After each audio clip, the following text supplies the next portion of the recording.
Hello. Today's video is about parentalization and the shame it causes. Growing up with at least one narcissistic parent almost always means there is a parentalizing relationship between that parent and her child.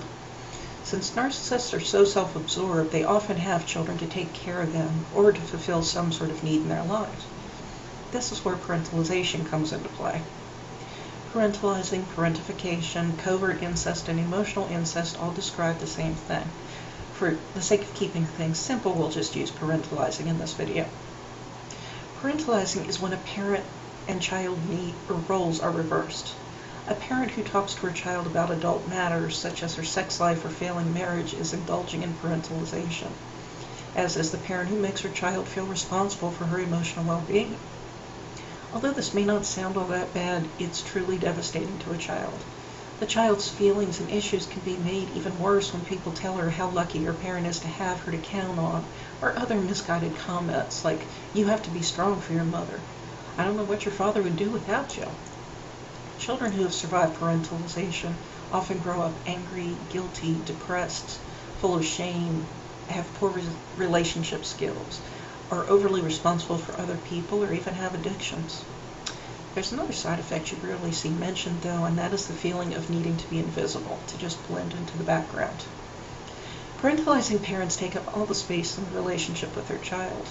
Through fear or guilt, they give their child the message that they are important and the child is not. Children often internalize that message and feel they must stay invisible so as not to bother or upset their narcissistic parent.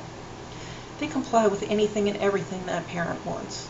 The idea is to avoid the rage that comes from not pleasing that parent.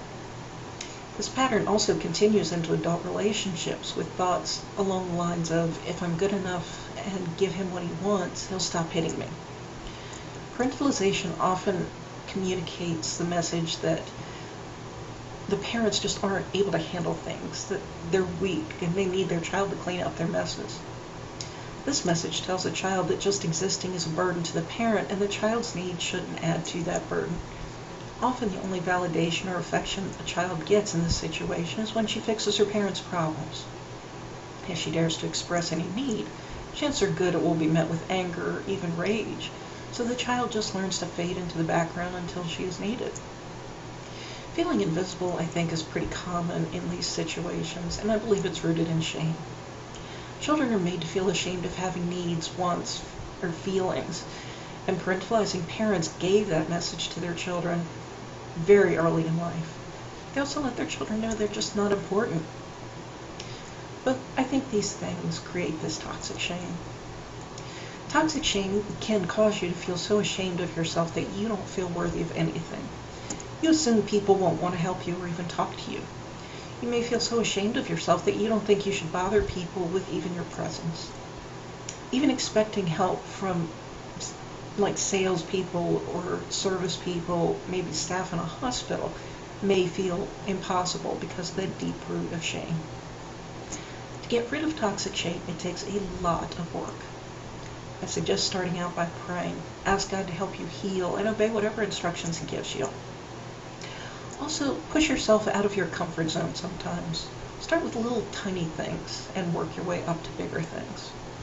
The more you see you can do things successfully, the more confident you'll become and the less hold that shame will have on you. Also, question the shaming beliefs when they come up. Why do you feel so ashamed of yourself? Why do you feel to blame for situations where you had no control? Ask God for those answers if you don't know them, and ask Him to help you to release those beliefs. Talk about how you feel too. Talking about problems helps weaken their hold over you. Keeping things hidden inside only gives those problems power.